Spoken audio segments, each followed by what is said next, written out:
მივესალმები საქართველოს მოქალაქეებს. უდასტურებ პატივისცემას საქართველოს თითოეულ მოქალაქეს. ბევრი წლის მანძილზე ვებრძოდი ნაციონალური მოძრაობის რეჟიმს. 2012 წლის 1 ოქტომბერს ხმა მივეცი ქართულ ოცნებას. აქ მსხვდომებისგან, ბევრისგან განსხვავებით. მე ვიყავი ქართული ოცნების ამომრჩეველი, მაგრამ ამომრჩეველი არავის საკუთრება არ არის. რატომ ვერ ცხოვრობს საქართველოს მოქალაქე დღეს უსაფრთხოდ და უზრუნველად? პასუხი აქ არის. კორუფცია მეტასტაზებივით მოედო მთელს ქვეყანას, ქალაქსა თუ სოფელს, ყველა სფეროს, მმართველობის ყველა დონეზე.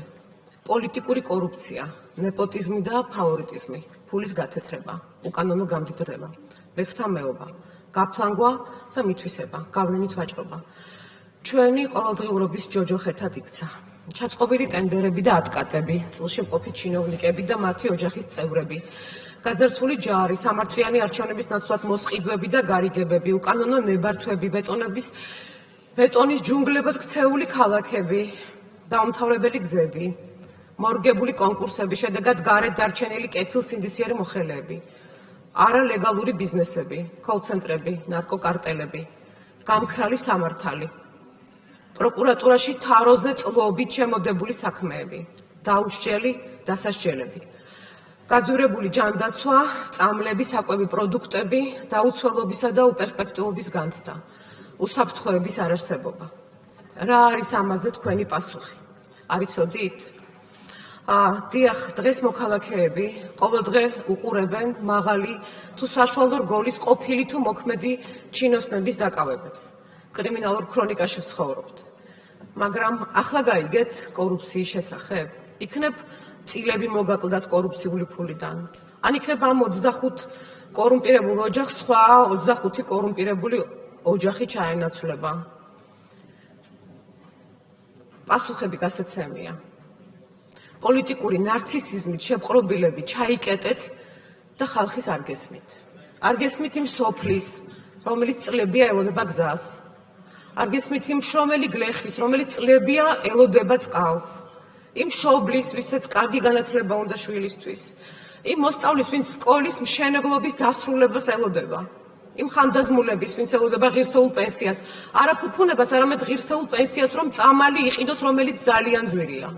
იმ მამების, ვისაც უნდათ სამშობლოში იყვნენ დასაქმებულები და სათანადო ხელფას აქ იღებდნენ. იმ დედების, რომელთაც ემიგრაციაში შვილები ენატრებათ, მხოლოდ იმიტომ, რომ ოჯახებმა არსებობა შეძლონ. იმ მოხელეების, რომელთაც სახელმწიფოს მსახურება უნდათ და არა ერთი პარტიის. იმ მეცნიერების, რომელთაც უცხოეთში აფასებენ და სამშობლოში არა. იმ მოქალაქეების, ვისაც დაპირდით სამართლიანობის აღდგენას, მაგრამ მხოლოდ იმას უყურებ, როგორ იზრდება უსამართლობა ყოველდღე, რომ კანონი მხოლოდ იმათვის კანონობს და ყველაზე მკაცრია იმათვის, ვისაც პატრონი არ ჰყავს, მაგრამ 25 ოჯახისთვის კანონი არ არსებობს. ფეოდალებისთვის, რომლებიც დაეპატრონენ რეგიონებს და სისხლს სწოვენ სამშობლოს, კანონი და გაჭირვება არ არსებობს. თქვენ არ გესმით ხალხის, ვისაც თავზე წამოასვით კორუმპირებული ჩინები, არ საიდან მოსული ერთ დღეში გამდიდრებულები. დიახ, კორუფცია არის სამშობლოს ღალატი, რომელიც თქვენ წესად აქციეთ. პოლიტიკური თაღლითობა, ეკონომიკურ აღმავლობის ციფრებზე საუბარი სოციალურად დაუცველთა რიცხვის ზრდის ფონზე. თქვენ დაგავიწყდათ ადამიანი. დაგავიწყდათ, რომ საქართველოს მთავარი სიმდიდრე არის ადამიანი. კორუფცია კი შთანთქავს ყველაფერს და ყველას. სამწუხაროდ საქართველოს დამოუკიდებლობის 36 წლის მანძილზე სწორედ კორუმპირებული ჩინები ხრავდნენ ჩვენ სამშობლოს. ეს უნდა დასრულდეს. ყველამ უნდა აგოს პასუხი, ვინც ხალხის ხარჯზე ააშენა თავისი პირადი იმპერია. სამართლიან და დემოკრატიულ სახელმწიფოში კორუფციასთან ბრძოლა სჭირდება სისტემური მიდგომა. პირველ რიგში სახელმწიფოს ხერხემლის, სასამართლოს გათავისუფლება კორუფციული კლანისგან. კონტროლისა და წონასწორობის მექანიზმების შექმნა, იდეის, სისტემის, პატიოსანი მოხელეებისა და სამოქალაქო საზოგადოების შეთანხმებული მოქმედება. ამიტომ ვართ დღეს აქ. და როგორც პარლამენტის წევრი ვიბრძოლებ ბოლომდე და ვემსახურები თითოეულ მოქალაქეს, მიუხედავად მათი პოლიტიკური შეხედულებისა, სქესისა, ასაკისა, განათლებისა თუ სოციალური სტატუსისა და ამას გავაკეთებ თავდადებით, ერთგულებით და სიმართლით და კიდევ.